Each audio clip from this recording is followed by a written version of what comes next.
Hello, everyone, and thanks for joining us on The World Today. I'm Amarachi Ubani here in Lagos. Here's what's coming up within the hour. Mexico's military attack roadblocked in the outbreak of violence in drug cartel strongholds in Sinaloa. The World Today starts now. To U.S. politics now, Democratic presidential nominee Kamala Harris and her running mate Tim Walz have appeared in the first major TV interview. The one-on-one interview with CNN marks the duo's first in-depth conversation since launching their bid for the United States presidency. The hour-long interview with CNN's anchor Dana Bash took place in the coastal city of Savannah. Ms. Harris spoke on a number of issues from foreign policy to immigration to the economy, amongst others. Now, in the interview, Harris explained how her positions on border security have evolved since she first ran for the Democratic presidential nomination in 2019. In her words, "My values have not changed." The vice president, in a shocking revelation, also hinted about appointing a Republican to her cabinet. She spoke about the phone call she received from President Joe Biden on July 21st that changed everything for her. She recalled, "I asked him, 'Are you sure?' and he said yes." Ms. Harris said she believes history will show Biden's presidency was transformative and view his decision to withdraw from the race as one that is reflective of his character. She described the president as someone who is quite selfless and puts the American people first. Meanwhile, her Republican opponent, Donald Trump, has reacted to the interview. Typical Trump, who took to his Truth social media platform, described the interview as boring and described Ms. Harris as a fraud. Well, Vice President Harris also made a stop at her campaign rally in Savannah, Georgia. Taking a swing at Donald Trump, she criticized his 2025 agenda and spoke about abortion rights and claimed Mr. Trump introduced further restrictions with a national abortion ban, calling it immoral. But we got some work to do, okay? We got some work to do because we know Donald Trump has a very different plan. He has a very different plan. Just look at his Project 2025 agenda. Right. If he is elected, Donald Trump intends to give tax breaks to billionaires and big corporations. He intends to cut Social Security and Medicare. And he wants to impose what, in effect, is a national sales tax on everyday products and basic necessities. And it will cost, the economists will tell you, it will cost a typical American family nearly $4,000 a year. In fact, every state in the South, except for Virginia, has a Trump abortion ban. And think about that. Many, with no exceptions even for rape and incest. That is immoral. Immoral. And let us all agree, one does not have to abandon their faith or deeply held beliefs to agree the government should not be telling her what to do.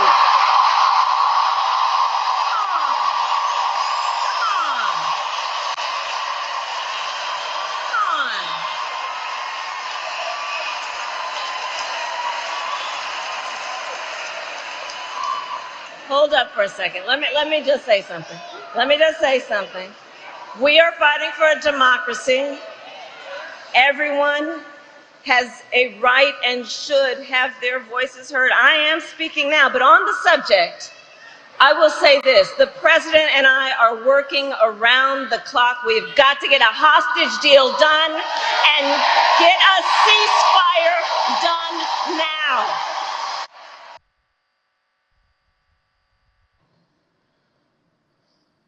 Now, the former president held his own campaign rally in the U.S. state of Wisconsin.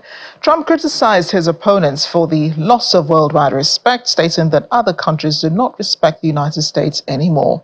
He recounted Hungarian Prime Minister Viktor Orban's response to a question about the world's issues, indicating many want him back as president. A very strong leader from Viktor Orban, a very strong leader from Hungary, Prime Minister of Hungary.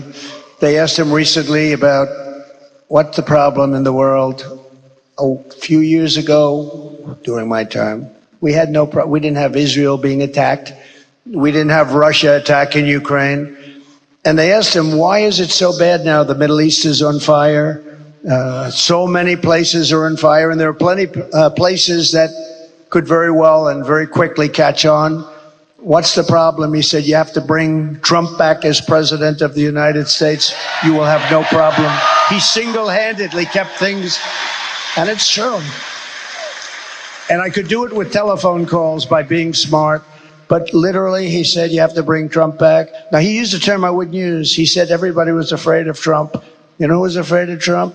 They said China was afraid of Trump. Russia was afraid of Trump. They were all, and I don't want to say that. I will say this. They respected me and they respected our nation. They don't respect our nation anymore. They don't respect our nation anymore. Joining us now is President Emeritus Corporate Counsel on Africa and partner Gainful Solutions, Stephen Hayes. Stephen joins us from Washington, D.C. Stephen, your ears and eyes must be full by now, watching the campaigns of both Harris and Trump. And I think we'll start from the former president, who says that everyone wants him back as president, and countries like China and Russia are afraid of Trump coming back as president. Let's get your thoughts on that. Well, that's an easy one. The polls right now show that everyone doesn't want former President Trump back. He's trailing in the polls overall nationally, 49 to 47%, which makes it a very, very close one. But clearly, everyone doesn't want him back. I would doubt that China wants him. Russia might, given his relationship with Putin. But I think that it's going to be a very, very close election. Like everyone else here, I'm praying for 75 days to go by quickly so we can get this resolved. But even then, I doubt that the former president will accept results if he's on the losing end. Yeah, and he also argues that, the war in Ukraine would never have happened if he was president. He also claims that Israel would never have had to invade Gaza to go after the Hamas militants if he was also president. He feels he'd have had a better relationship, with the leaders of these two countries, and that dialogue would have prevailed in the end, not a war. Well, I don't agree with him, frankly. I think that he may have some credence on Ukraine simply because he would have overwhelmingly supported Putin, and he would have blocked arms support to Ukraine. So perhaps that war wouldn't have happened, but perhaps then, too, the whole nation would be in slavery, essentially, beholden to Russia like the old Tsarist time and Stalinist period. As far as Israel goes, I think that remains to be seen. Prime Minister Netanyahu clearly would like Trump, and that's no secret, and it's something that others have noted as well. He is, in fact, I think, slow the negotiations down and hope that the elections will come about positively for Trump. So I think there's a twisted logic to what Trump says, but not for the reasons that he says. To Kamala Harris now and Tim Walz. They held their first joint TV interview yesterday night, I believe. Many Americans had a chance to watch, and I think a lot of people were expecting more from the vice president. I mean, she seems to be fine, when she has a script. But this interview, I'm not sure that it really hit home, the issues for many Americans. Was she in-depth enough for you? I think that, first of all, it's one of the few areas that I agree with Trump. The interview was a bit boring, but in fact, boring may be good at this stage. We have something far, far less controversial to speak about. Yeah, frankly, the questions, I don't think that the interview reflects poorly on either of the two. I thought the two did fine. I think it reflected more poorly on the questioner, Dana Bush, frankly. I don't think the questions were of great depth. They were what we would call softball questions, just throwing it up and easily hit back. The questions were predictable. I would like to have seen a little more questions on the depth of what she sees as policy in the future, where she would like to take the nation. Those questions really weren't she was given that opportunity when Dana Bash asked, what would you do on your first day in office? She was given the opportunity to speak about, policies and so on. And it just seemed like she was rambling on and on and on, unlike Trump, who would have itemized and probably outlined, what he would do on his first day in office. Well, I agree with you that Trump would in fact say exactly what he would do. I think you're also very perceptive. I think the question caught her a little by surprise. But then when you think about what really happens on the first day, you're trying to get everything organized.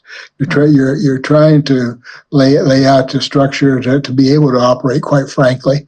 But yes, I think that's one of the areas she could have done much better on.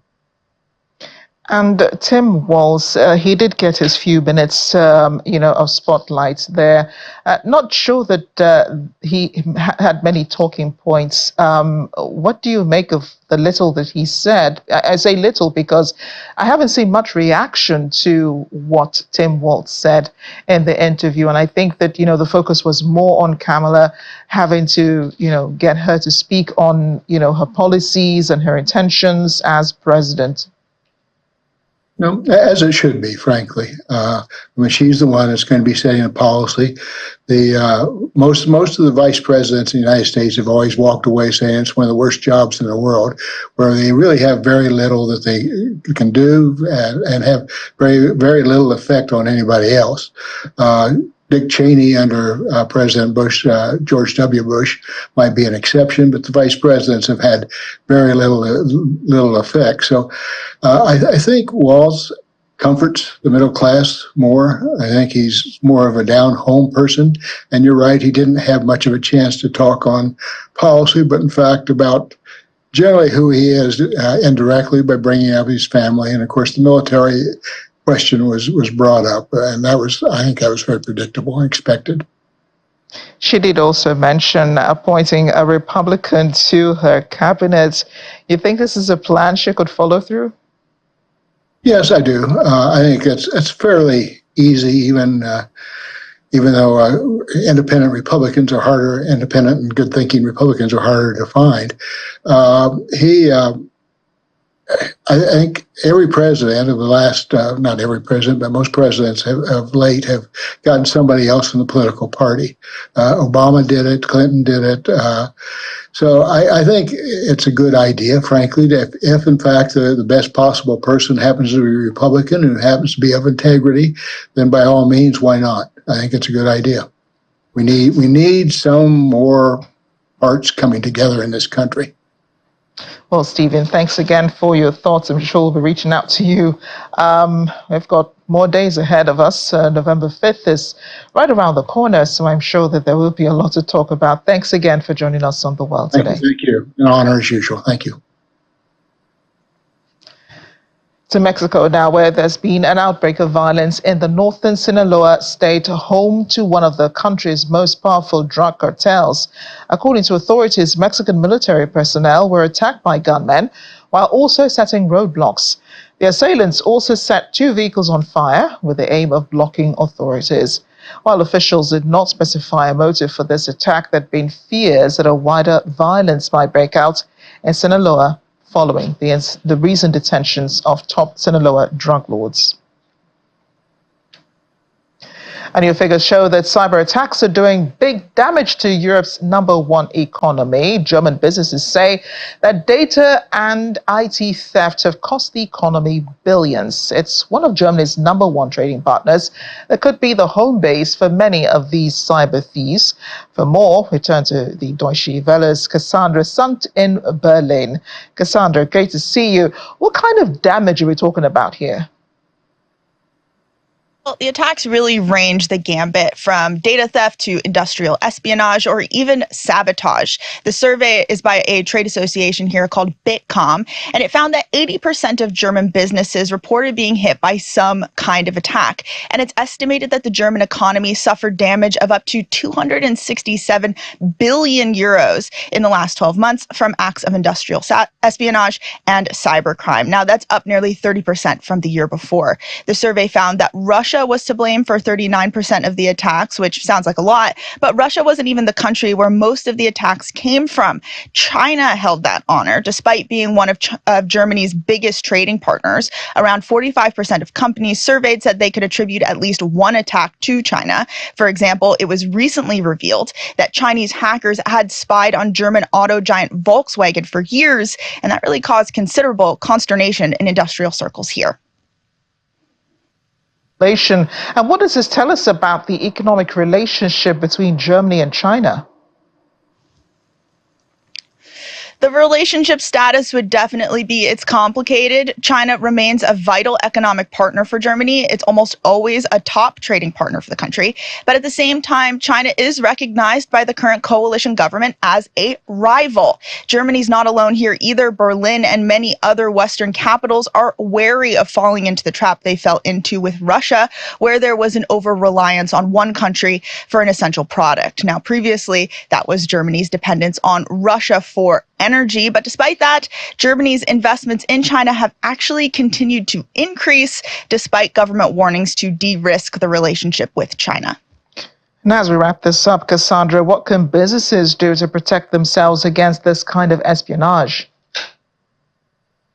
Well, the president of Bitkom acknowledged that the figures from this survey show how, quote, conflict-ridden and tense today's world is. He said that German and Chinese companies are heavily intertwined, and we're living in a globalized economy, so it would be very difficult to undo several decades of supply chains, joint ventures, and the like. So he acknowledged that while companies are setting aside more money annually for digital security, the average IT budget now includes 17% for security, more planning has to be done, including emergency plans in place in case of security incidents in supply chains.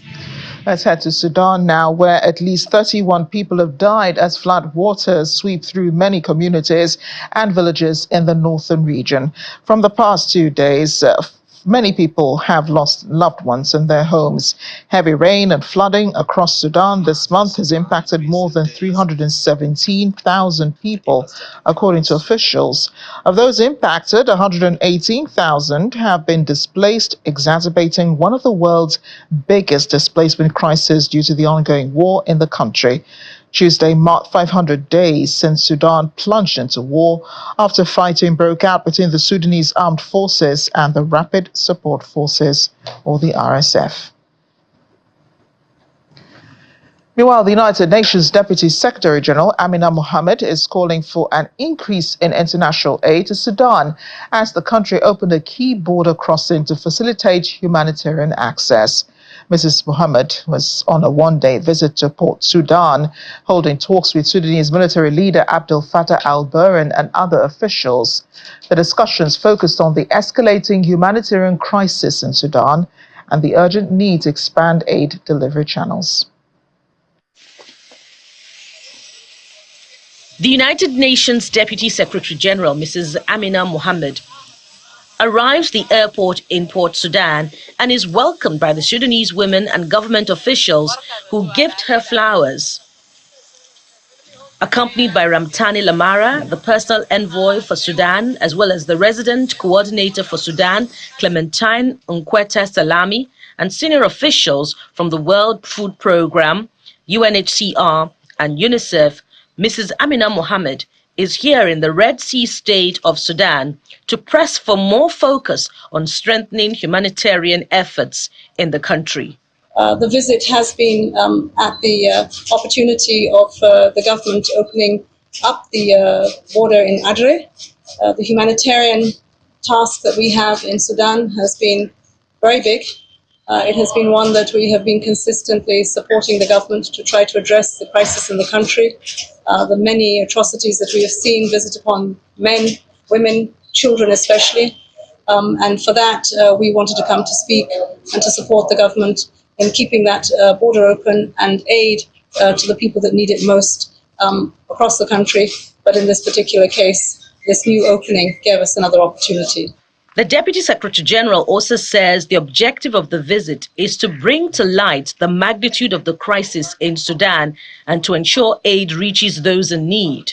More discussions are held with Admiral Ibrahim Jaber Karim, the Assistant Commander-in-Chief of the Sudanese Armed Forces, who represented Military Chief Abdel Fattah al-Burhan. The second, of course, is to bring the international community again to see the visibility of the crisis here in Sudan. It is a huge one. There are many people suffering. It requires enormous support for commitments that have been made to the humanitarian cause, but have to be fulfilled, and they have to be done urgently. We have impending crisis around famine. We are not getting medical supplies in where there are health crises, but more importantly, we have to remember the suffering of the people. And here to do this with the government of Sudan. After discussions, Mrs. Mohammed and other UN officials visited the Abdullah Naji internally displaced gathering site. They meet with displaced persons as well as with the UN team and with a number of government officials on ground.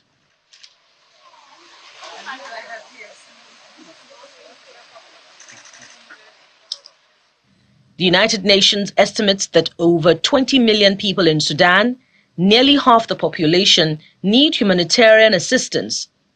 The conflict that began in April 2023 has displaced millions, disrupted essential services, and fueled food insecurity. Well, the number of business liquidations in the South African economy decreased by 5% year-on-year in July 2024. This represents a decline of 7 liquidations, dropping from a total of 140 in July 2023 to 133 in July 2024.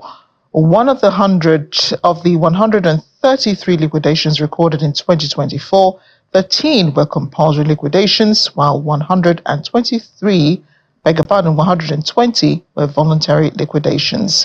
Principal Survey Statistician at Stats SA, Onika Mushwana, explains. 33 liquidations recorded in July 2024 include 13 compulsory liquidations and 120 voluntary liquidations. Broken down by the type of institution, 76 companies and 57 close corporations shut their doors in July 2024. The number of company closures decreased by 2 cases year-on-year. The number of liquidations by close corporations declined by 5 cases over the same period. In the first 7 months of 2024, the number of liquidations decreased by 5.3% compared to the first 7 months of 2023.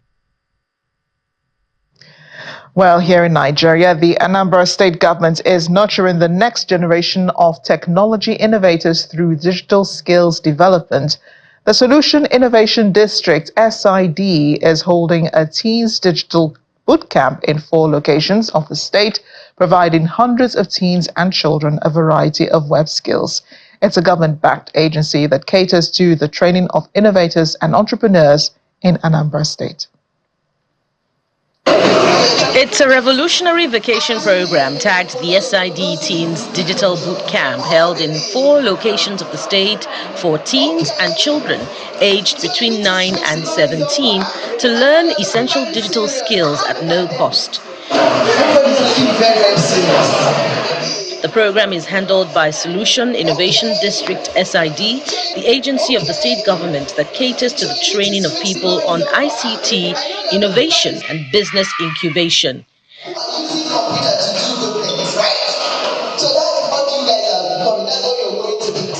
At the Enugu Boot Camp, the participants are exposed to computer fundamentals, Microsoft Office Suite, graphics design, internet use and safety, and coding fundamentals, among other skills, with the intention to prepare them for the jobs of the future.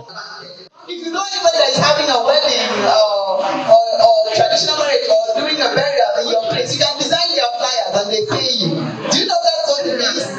Even though you're a student, you can be designing all of those things, whether e-flyers or flyers that were printed, and you get paid. So that means you can be earning money while you're even still in school. The ongoing SID Teens Digital Bootcamp is the third edition, and hundreds of young people sitting in front of the desktops provided for them are trying out their hands in various essential digital skills, and they appreciate the opportunity. I just want to say a word of appreciation to the governor, Professor Chukwuma Soludo, and his special advisor, Ms. Chinwe Okoli. I've learned a lot in this program. I've learned many things. I've enhanced my digital skills. I've learned many things, both in ICT and otherwise. At the SID Center in Awka, the participants are taught a variety of digital skills, including web development, graphics design, and digital innovation. I've learned quite a lot. I'm about entering the university, so I won't be made to rely solely on my parents, since I can be able to make flyers for people and make my money myself. For the special advisor to the governor on innovation and business incubation, the program is done every holiday at no cost, as the governor, Professor Chukwuma Soludo, is nurturing the next generation of tech innovators for a digitally driven Anambra state. This is our way of actually bringing young people on board the technology train. Mr. Governor has the grand agenda of raising the Anambra digital tribe, which is young people who are competent in various digital skills, such that they are competitive at home, productive at home, and exportable abroad. And so during this long vacation and during all holidays, since we moved into the SID permanent site, the bootcamp, asides grooming future tech leaders of Anambra State, is part of an intentional move of the state government to equip the youth with skills needed to thrive in the digital age.